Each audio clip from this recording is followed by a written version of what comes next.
اللہ تعالیٰ نے جس کو دنیا اور آخرت میں درجے دیے ہیں، چاہے وہ کوئی بھی شخص ہو، تو اس کو حضور علیہ السلام کی محبت اور حضور علیہ السلام کی اطاعت کے بدلے وہ سب عطا کیا ہے۔ اس سے ہٹ کے کوئی طریقہ نہیں، اس سے ہٹ گئے تو کوئی دوسرا راستہ نہیں، نہ اللہ کو راضی کر سکتے، نہ جنت میں جا سکتے، نہ ممکن نکیروں کے سوالوں کے جواب دے سکتے ہیں۔ پوری آخرت کے مرحلے ہمارے سامنے کھڑے اگر ہم نے اس طریقے کو چھوڑ دیا۔ اور جب کامیاب ہوتے ہیں جو نقش قدم پر چلتے ہیں،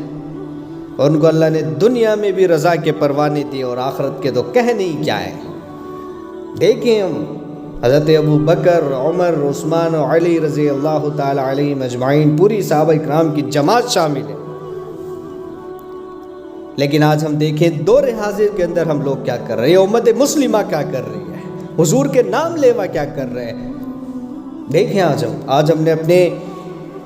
گھروں سے سنت کے جنازے نکالے ہوئے ہیں، آج ہم نے اپنی زندگیوں سے سنتیں نکالی ہوئی ہیں۔ آج ہم دین سے زیادہ رسموں کو فالو کرتے ہیں۔ اگر دین چھوٹ جائے تو ہمیں پرواہ نہیں ہوتی، لیکن اگر رسم چھوٹ جائے تو ہم خود یہ کہہ رہے ہوتے ہیں صاحب لوگ کیا بولیں گے، فلاں کیا بولے گا، فلاں کیا بولے گا۔ رسموں کا خیال ہے، اللہ اور اس کے رسول کی رضا کا نہیں ہے۔ یاد رکھو حضور کا رونا ہمارے لیے تھا، حضور کی فکر ہمارے لیے تھی، حضور کی دعائیں ہمارے لیے تھی۔ آپ نے پڑھا ہوگا ہر نبی کو اللہ تعالیٰ نے ایک مقبول دعا عطا کی ہے جو اس نے دنیا میں ہی کر لی، لیکن جب یہ چیز آپ علیہ السلام کو پیش کی گئی اللہ تعالیٰ کی طرف سے کہ میرے حبیب یہ مقبول دعاؤں میں سے ایک دعا ہے جو ہم نے ہر نبی کو دی تھی، آپ اس دعا کے بدلے جو چاہیں وہ مانگ سکتے ہیں۔ اب آپ علیہ السلام کا جواب سنیں، کہا کہ اے اللہ میں اس دعا کو دنیا میں نہیں کرنا چاہتا، بلکہ میں کل قیامت کے دن اپنی اس دعا کا استعمال کروں گا، اور وہ بھی اپنی امت کے لیے، ہمارے لیے، ہم سب کے لیے۔ اگر کوئی ہماری مدد کر دیتا ہے نا ایسے وقت میں جب ہم پریشان ہوں، چاروں راستے ہماری طرف سے بند ہوں، تو ہم اس کو بڑا اپنا خیر خواہ، اس کو اپنا محسن معین مانتے ہیں۔ لیکن یاد رکھو اللہ کے رسول علیہ السلام کے سوا ہمارا کوئی معین و مددگار نہیں ہے۔ ان کے جیسا لا کر کے دکھا دو، لے کر کے آؤ، اگر پھر خلاف جانا ہے تو جا کے دکھاؤ، پھر دکھاؤ جا کر۔ آج ماں باپ اپنی اولاد کو پالتی ہے، بڑا کرتی ہے، اگر کوئی ایسی بات ہو جاتی ہے نا جس سے ماں باپ کی آنکھیں شرم سے جھک جائیں، تو ماں باپ اولاد سے بڑے آنکھوں میں آنسو لے کر کہہ رہی ہوتی ہے کیا اس دن کے لیے ہم نے تجھے پالا تھا، کیا اس دن کے لیے ہم نے تیری پرورش کی تھی۔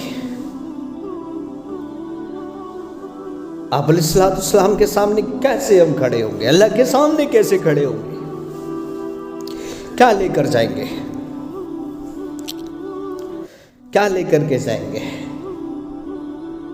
اور آج اللہ کے رسول کی حدیث ہے کہ میری امت کے اعمال مجھ پہ پیش کیے جاتے ہیں، کیا جاتا ہوگا آج امت مسلمہ کا، اللہ کے رسول کی امت کا کیا جاتا ہوگا، مسلمان نوجوانوں کا، آدمیوں کا شراب پینا، ہماری ماں اور بہنوں، ہماری عورتوں کا بے پردہ ہو جانا، اولاد کا ماں باپ کو ذلیل کرنا، ماں باپ کا اولاد کو ذلیل کرنا،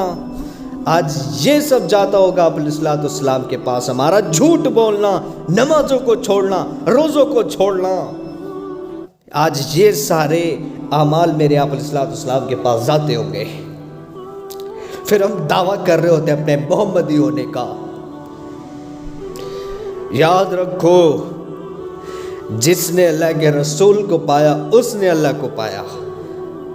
اور پانے کا ایک ہی طریقہ ہے آپ علیہ السلام سے محبت اور آپ علیہ السلام کے طریقوں سے محبت، اور وہ شخص پھر کامیاب اور بامراد ہوگا جو آپ علیہ السلام کے طریقے پر چلے گا۔ مانو ہم کسی سے کہتے ہیں صاحب ہم آپ سے محبت کرتے ہیں، وہ ہم سے دلیل بھی تو مانگتا ہے نا۔ بیوی سے کیا وہ کہتی ہے اس کی کیا دلیل ہے کہ آپ محبت کرتے ہو، تو جب بیوی کو آپ کی وفا نظر آئے گی نا تب وہ دل سے کہے گی کہ ہاں بے شک میرا شوہر مجھ سے بڑی محبت کرتا ہے۔ جب اولاد ماں باپ سے کہتی ہے کہ امی ابا ہم آپ سے محبت کرتے ہیں، اور جب وہ فرم برداری دکھاتی ہے نا، ماں باپ کی خدمت کرتی ہے، انہیں رسوا اور ذلیل نہیں کرتی، ان کی عزت کا خیال کرتی ہے، ان کا حکم مانتی ہے، تب ماں باپ کہتے ہیں کہ ہاں میری اولاد مجھ سے محبت کرتی ہے۔ آج اگر ہم یہ کہیں کہ اللہ کے رسول ہم آپ سے محبت کرتے ہیں، تو میرے پاس اس چیز کی کوئی دلیل نہیں ہے تاکہ میں وہ ٹھوس دلیل دے سکوں کہ اللہ کے رسول میری زندگی میں آپ کے طریقے ہیں، میں اپنے دل میں آپ سے سب سے زیادہ، یہاں تک کہ اپنے ماں باپ سے بھی زیادہ محبت رکھتا ہوں، آج یہ میں نہیں کہہ سکتا۔ تو اے امت مسلمہ، میں تم سے کہتا ہوں، اپنے آپ سے کہتا ہوں، ساری امت مسلمہ سے کہتا ہوں کہ آپ علیہ السلام سے محبت کرو، آپ علیہ السلام کے طریقوں سے محبت کرو، پھر دیکھنا اللہ دنیا اور آخرت کو کیسے ہماری خوشگوار بناتا ہے۔